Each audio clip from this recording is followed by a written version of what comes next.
Joseph Fogarty. I'm the chairperson of Coolaney Community Cafe Cooperative here in Coolaney in mid-Sligo, and our project has been to establish a community cafe here in our village.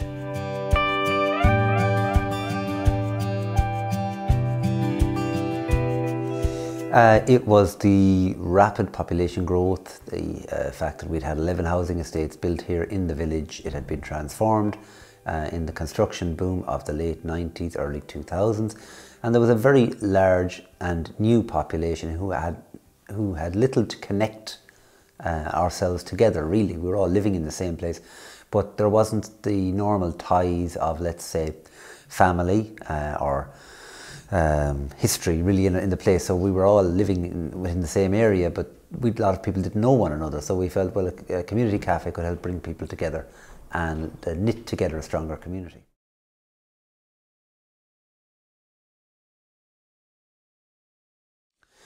We called an initial meeting to explore the idea back in 2016.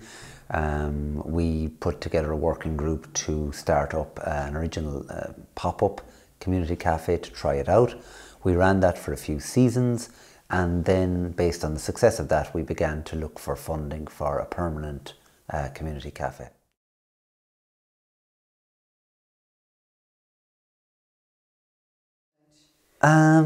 Just local advertising in the area and word of mouth, and people came. Some people came and left, some people joined later on, and some people have stayed the course all the way through. So just really, yeah, local advertising.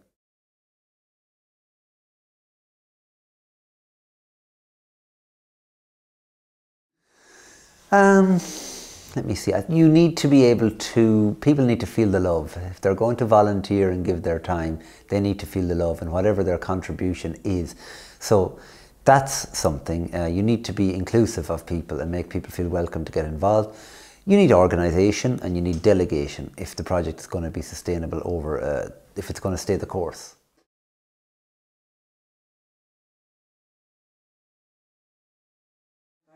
What did we do to train? Let me see. We availed of a business mentor through the local enterprise office. One of our members is attending a course in social enterprise inside in Sligo, and she's been feeding back then to the group what she's learned from that. I suppose, you know what, it might have been handy to have someone.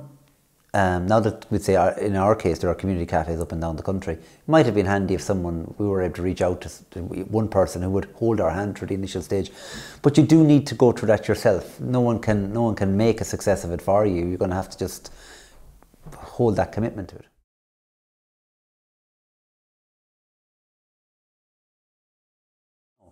No, people were there because they wanted to be there, and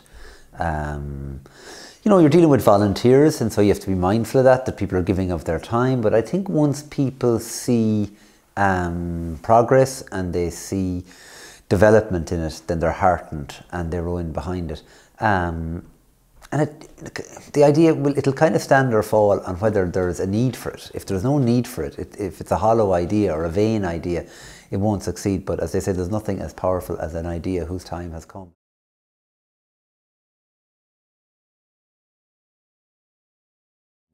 Regular meetings, communication. You have to keep telling people what's going on. Just because you know what's going on doesn't mean that someone else does, and you have to keep communicating with people. You know, you need to have enough success to keep people involved. If it goes flat, and we've had setbacks, we've had serious setbacks. There's been times when the project has been becalmed entirely for months at a time, and you just have to hang in there grimly, and then celebrate the successes.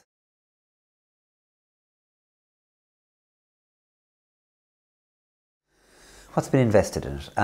There has been an investment of a couple of €100 in the pop-ups, and then in the permanent one, the investment running to about, by the time we open the permanent cafe, the investment will have been in around €400,000.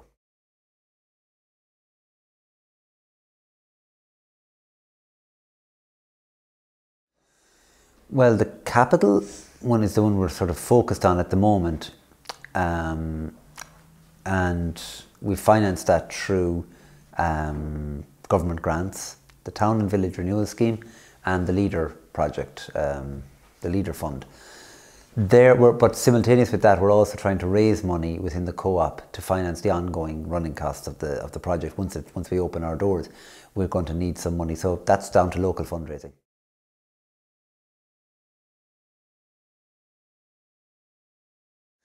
Again, it was trial and error. We were applying for grants, and just when our local county councillor, those of us with some experience of community development, would know of a grant that was coming up, and we would try it.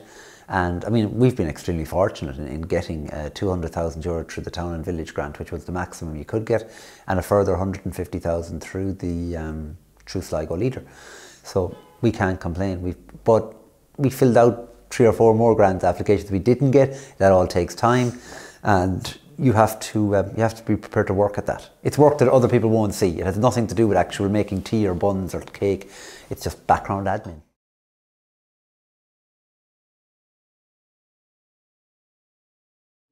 No, we would have worked with Sligo Leader, with the lady inside in the Sligo Leader office. Shona Heffernan's extremely helpful, and she really will help you and point out where your application needs to be strengthened and the supporting documentation you need to do. But we did a lot of that running ourselves, a lot of meetings, filling in applications.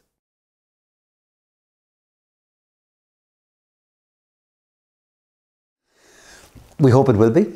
We hope, I mean, this is the acid test. We know the pop-up is nice, it works, but this is a bigger venture. This is a gamble. This is the first standalone community cafe in Connacht, and the first time anyone has ever built one from the ground up in Ireland, as far as I know.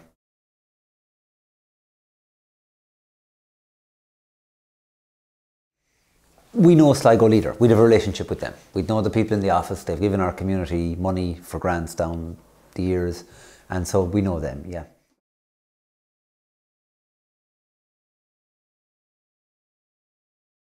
Local business people supported us at the very outset.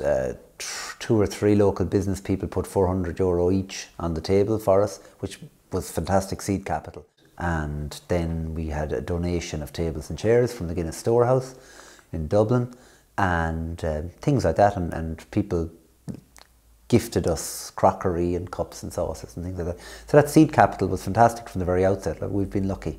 We will be looking now for community support. We'll be having a share sale before we open up and give people the opportunity to become shareholders in the co-op and own a share of the cafe, which it's local fundraising really.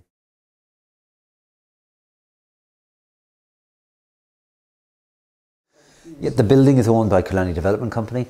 The cafe co-op are essentially the preferred tenant. The asset, I suppose that's to ensure that if the co-op were ever to liquidate, the asset is owned by the community. But the co-op will be running the cafe, and so yeah, people who own a share in the co-op own a share of the cafe, and that's what we want. We want people to feel invested in it, so that when their relatives come to call, they'll say, "Come on up, this is my cafe, I own a share of this."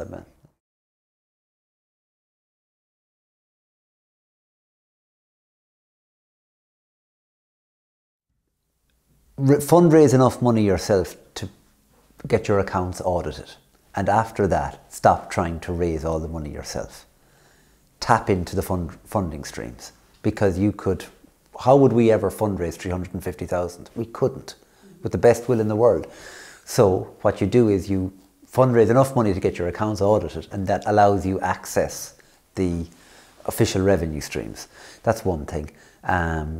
After that, I think it's important to go in and build up a relationship, knock on doors, talk to people, so that they get to know you. If they get to know you and trust you, they might be able to steer you towards that money.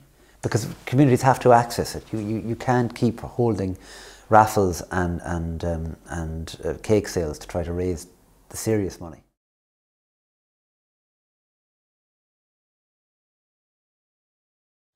In this project, we'll be measuring it based on the use that the community make of the cafe. Is the cafe busy? Is it used by the community? Is it knitting together a stronger community? Are people getting to know their neighbours?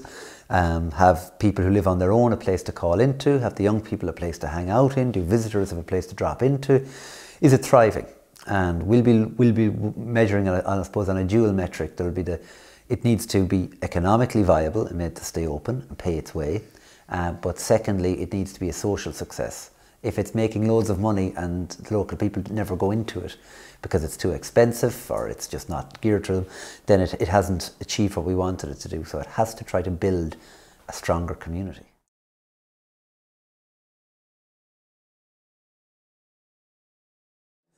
We hope we will be celebrating our success in April when we open it, and maybe if in time to come we might be sharing. We've had other groups who are interested in setting up their own one in the area pop in or contact us and say, well, we like what you're doing, we want to start off. They're maybe a few steps back in their development. They're maybe at the pop-up stage, whereas we're leaving that stage and moving into the permanent building now. But yeah, I'd like to be able to share it if we can make a success of it and point out to people. I mean, why couldn't there be a community cafe in every village that doesn't have one? If it's a place, because it's intergenerational, and it can, I think it's an effective way of people getting to know one another.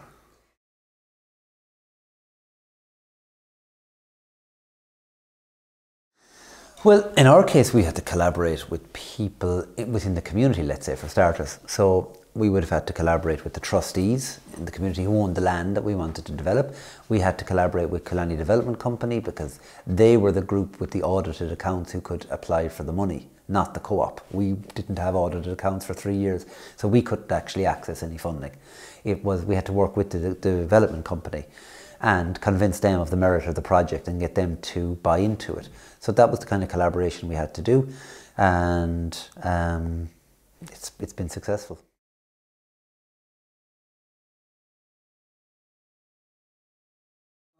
We're looking 3 years down the line, and hoping that by that stage the cafe will be fully self-funding, and it will have profits enough to set aside some money for repairs and maintenance of the building, and possibly then pay a kind of a dividend to the community from its profits by way of, for example, investment in street furniture, in playgrounds, things that will again make the community a nicer place.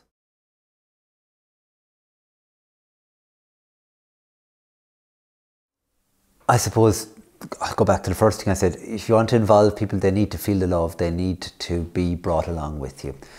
Second thing is what I said about the money. Look to access the revenue streams that are there. Be wise to it. And the third thing is in that line from the country western song, is it Rhinestone Cowboy? There's been a load of compromises on the road to my horizon. There will be a load of compromises, and you must be ready to make those compromises, or you'll fall on your principle. You have to compromise, roll with it, and you'll get it done.